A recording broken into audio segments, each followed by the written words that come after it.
இதுக்கு அவங்க அந்த நாமினேஷன் அது வந்து நம்ம ரிட்டர்னிங் ஆஃபீஸர் பண்ணீங்க, அவங்க அந்த கன்சர்ன்டு பர்சனுக்கு தான் அடையாளம் கொடுத்த பர்சனை தான் உள்ள விடுவாங்க.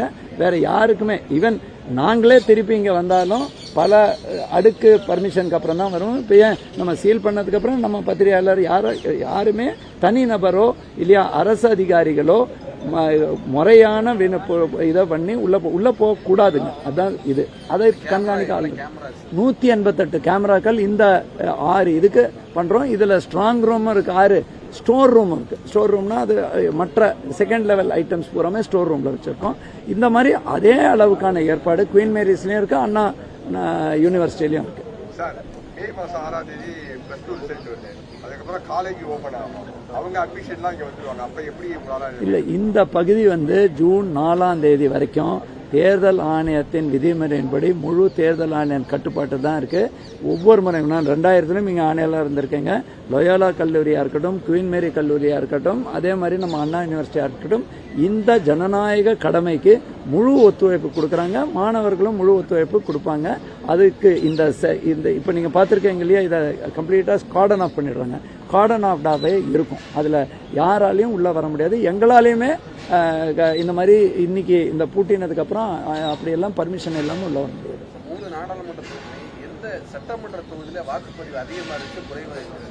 இது ஆக்சுவலா இன்னமும் நம்ம ஃபைனலா ஒரு மைனர் 0.5% அப்படியெல்லாம் வருங்க. நீங்க பாத்தீங்கன்னாக்கா நம்ம ஆர்கே நகர் எப்பவுமே 70 சராசரியா நாங்க ஃபர்ஸ்ட் இன்னைக்கு அனாலிசிஸ்க்கான நாள் இல்ல, பட் மேலோட்டமா பார்க்கும்பொழுது கடந்த 2019 காட்டிலும் எல்லா இடத்திலும் 4 விழுக்காடு குறைந்துள்ளதுங்க.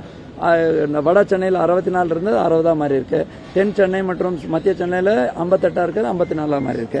அதுல பார்க்கும்பொழுதும் ராதாகிருஷ்ண நகர் 70 இருக்குது, 66.75 அதுதான் மேக்சிமாக நமக்கு ஓட்டு வந்திருக்கு. அதே மாதிரி மிகவும் குறைவானது வந்து 1000 லைட்ல 52.4 விழுக்காடு. ஸோ இதோடக்கான இறுதி ஃபிகர் 12 மணி அளவுக்கு இதை கம்ப்ளீட்டா பூட்டின பிறகு நாங்கள் மறுபடியும் அதிகாரப்பூர்வமாக வெளியிடுவோம்.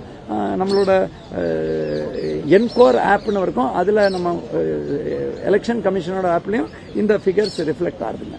இப்போ அந்த ஸ்ட்ராங் ரூம்ல வந்து இவிஎம் தாண்டி விவிபேட் எல்லாம் கண்ட்ரோல் யூனிட் எல்லாமே பாதுகாப்பாக ஒரே இடத்துல இருக்கு. எல்லாமேங்க அதுக்குன்னு கோர் ஐட்டம்ஸ் இருக்கு. ஸ்ட்ராங் ரூம்ல கண்ட்ரோல் யூனிட் தான் மோஸ்ட் இம்பார்ட்டன்ட்டுங்க. 3 பேலட் பாக்ஸ்களும் விவிபேட்டும், அதுக்கப்புறம் அதற்கு கனெக்ட் எங்கேயாவது ஒரு இடத்துல ஏதாவது மாற்றி இருந்தாருனாக்கா அதையும் சைட்ல வச்சிருப்போம். அதுக்கு ஒவ்வொரு பூத் வாரியாக பாக்ஸ் இருக்கும். அது இல்லாம நம்ம செக்ஷன் வாரியா செக்டார் வாரியாக இதர பொருட்கள் அது ஸ்டோர் ரூம்ல இருக்கும். இது ரெண்டுமே நம்ம திறக்கக்கூடாது. பேருமா ஸ்ட்ராங் ரூம், ஸ்டோர் ரூம். அதுக்கப்புறம் பயனேப்படுத்தாத நம்ம இதுக்கு பயனேப்படுத்தாதது வந்து சிந்தாதிரிப்பேட்டில் அனைத்து தொகுதியிலிருந்தும் அதுவும் அனைத்துமே துப்பாக்கி ஏந்திய காவல்துறை பாதுகாப்பு கட்டுப்பாட்டில் தான் இருக்கும். இது ஒவ்வொரு சட்டமன்ற இங்க 18 16 ஏற்கனவே மாவட்ட தேர்தல் எங்க கீழே, ஆனா இவங்க 2 பேர் கீழே சென்னை சவுத்துக்கு கூடுதலாக தொகுதி வருதாங்க. 18 சட்டமன்றம், 6 இங்க, 6 குவீன் மேரியில, 6 அண்ணா யூனிவர்சிட்டி. எல்லாமே தனித்தனி அறைகள், போகும் வழி தனி, அதே மாதிரி ஸ்டோர் ரூம் தனி, எல்லாமே தனித்தனியா இருக்கு. அதற்கு தான் இங்க 188 அந்த மாதிரி ஒவ்வொரு ஏரியாலையும் கண்காணிப்பு கேமராக்கள் 24/7 இருக்கும். ஏற்கனவே நாங்க பதிவு செய்த 65 விழுக்காடு வெப்காஸ்டிங் பண்ணதும் நாங்க ஸ்டோர் பண்ணி வச்சிருக்கோம். சில வாக்குச்சாவடியில் 50 வாக்குகள் எங்களுக்கு இல்ல, 100 வாக்குகள் மொத்தமா நீக்கப்பட்டிருந்துச்சு அப்படின்னா ஒரு குற்றச்சாட்டு. அது வந்து இந்த நேரத்தில் அதற்கு வந்து கரெக்டான உகந்த, அதே நேரத்தில் இதை வந்து நம்ம புறந்தள்ளியும் முடியாது. ஸோ அதனால நான் வந்து சொல்றது என்னன்னா, வாக்காளர்களுக்கு எங்களோட அன்பான வேண்டுகோள் என்னன்னா, 2019 தேர்தலுக்கு அப்புறம் 5 முறை ஒன்று வந்து கண்டினியூஸா நான் இன்னைக்கு கூட என்னோட பேர் 6, 7, 8ங்கிற படியத்தில் சேர்க்கலாம், நீக்கலாம், இல்லையா இடத்தை மாற்றுவதற்கு கொடுக்கலாம். ஸோ அது ஒன்று நடக்கும். அப்புறம் மதர் ரோல் பப்ளிஷ் ஆகும். அதுக்கப்புறம் சம்மரி ரிவிஷன் ஆண்டுதோறும் நடக்கும். அதுக்கப்புறம் 2021 அப்புறம் 7 முறை, ஏன் ஏப்ரல் வரைக்கும் சான்ஸ் இருந்தது, மார்ச் 27ஆம் தேதி வரைக்கும் நம்ம சேர்க்கறது நீக்கிறதுக்கு.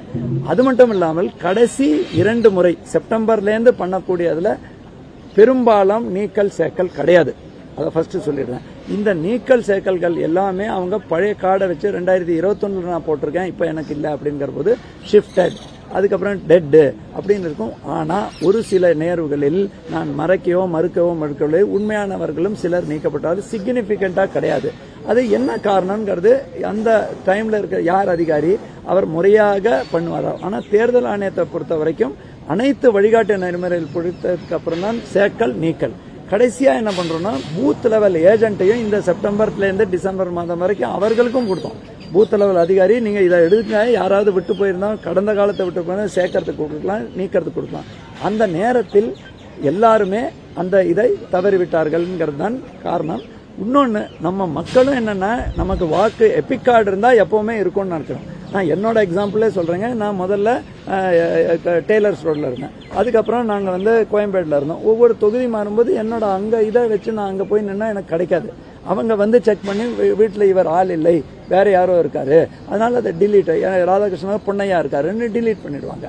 அதுக்கு எல்லாமே ப்ரொசீஜர் படி கடந்த 2 முறை செப்டம்பர் ஜனவரியில் வெளியிட்டது, அதுக்கப்புறம் கடைசியாக இறுதி செய்யும் போது எதுவுமே சுவோ மோட்டோ டெலிஷன் நாங்களாக பண்ணவில்லை.